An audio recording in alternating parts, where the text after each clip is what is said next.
Oke, hari ini saya dapat HP mantan flagship lagi ya. Kali ini keluaran dari Apple, yaitu iPhone 12 mini. Di tahun ini menurut aku HP ini masih cukup menarik. Meski usianya sudah 4 tahunan ya, tapi menurut aku HP ini masih cukup menarik. Mungkin teman-teman ada yang masih menginginkan iPhone 12 mini. Di tahun ini harganya sekitar 4-6,5 jutaan ya, tergantung kondisi dan kelengkapannya juga. Apakah itu iPod, bea cukai ataupun WiFi only. Untuk desainnya pun menurut aku masih cukup menarik, meski desain bagian depan itu ya biasa saja lah. Masih menggunakan layar berponi ya, karena ini tren pada masanya, yaitu sekitar tahun 2020 yang lalu. Untuk desain bagian belakang pun ini masih cukup menarik ya, mirip seperti pendahulunya yaitu iPhone 11, yaitu ada bingkainya di bagian kameranya. Untuk bezelnya atau bagian rangkanya saya suka ya, ini mirip seperti iPhone pendahulunya yaitu iPhone 4, terbuat dari aluminium dan desainnya pun mengotak.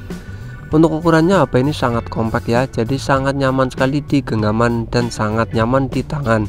Ukurannya cuma 5,4 in, jadi HP ini sangat enak sekali buat dibawa kemana-mana. Bobotnya pun cukup ringan, karena ukurannya kecil, di kantong pun HP ini cukup nyaman dan bisa dikatakan sangat nyaman. Tidak mengganjal apabila dibawa nekuk ya, jadi di kantong itu sangat nyaman sekali. Tidak sama seperti HP zaman sekarang yang ukurannya di atas 6,5 in.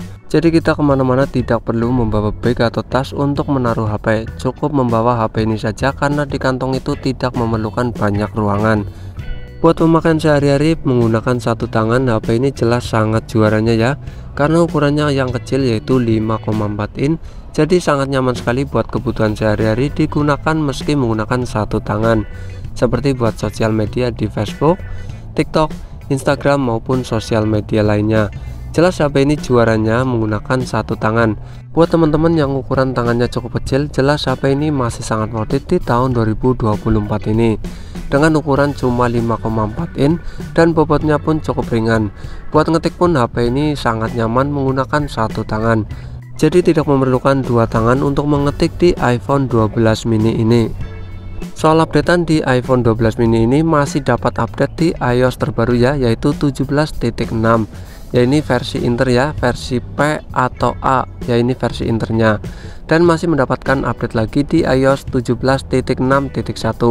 Jadi ini masih mendapatkan update di iOS 18 ya kemungkinan, karena usianya masih 4 tahunan, jadi masih dapat update di tahun 2025 nanti. Terus untuk internalnya, HP ini menggunakan internal 128GB ya. Jadi di tahun ini sih menurut aku masih sangat cukup lah, tidak terlalu kekecilan seperti penyimpanan yang cuma 64GB. Soal baterai di iPhone 12 mini ini menurut aku sudah cukup boros, karena baterai healthnya di 75%. Buat kebutuhan sehari-hari sosial media non gaming itu sekitar 2,5-3 jam ya. Jadi menurut aku sih sudah cukup boros dan sudah waktunya ganti.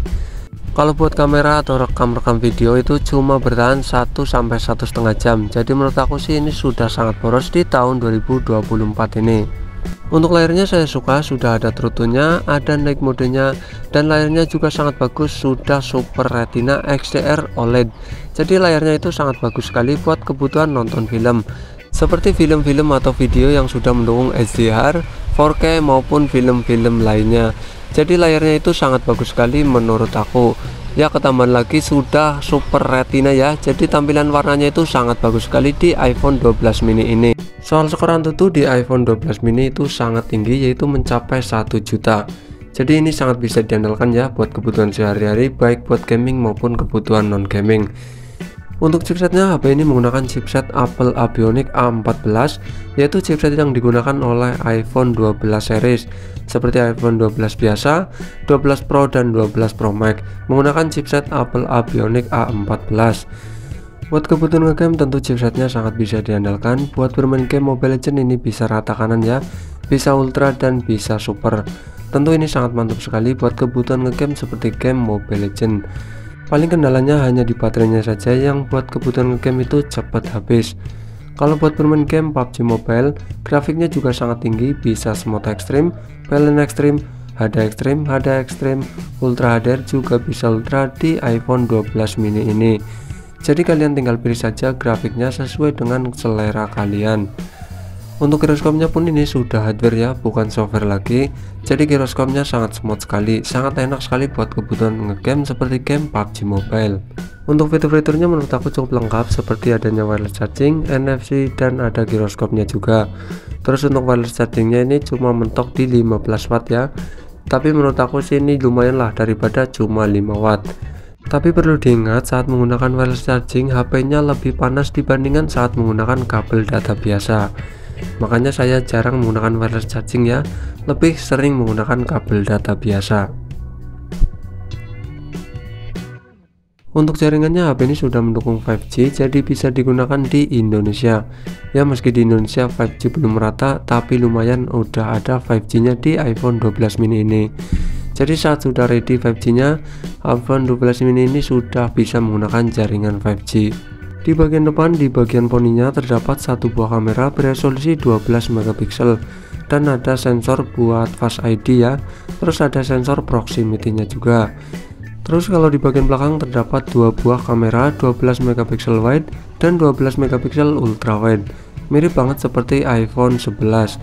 Untuk menu kameranya juga sangat sederhana, cuma ada slow motion, selang waktu, panorama, foto, video, dan potret.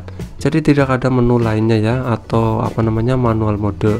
Ini sangat sederhana sekali, jadi tinggal jepret saja.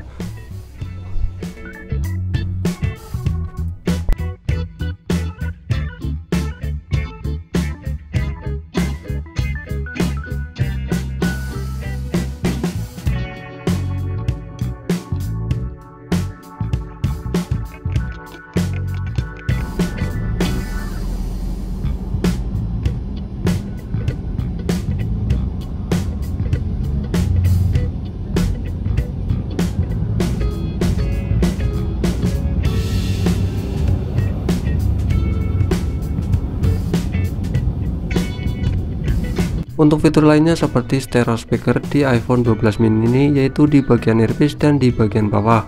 Sudah mendukung Dolby Atmos juga ya, jadi suaranya menurut aku sih ya biasa saja lah.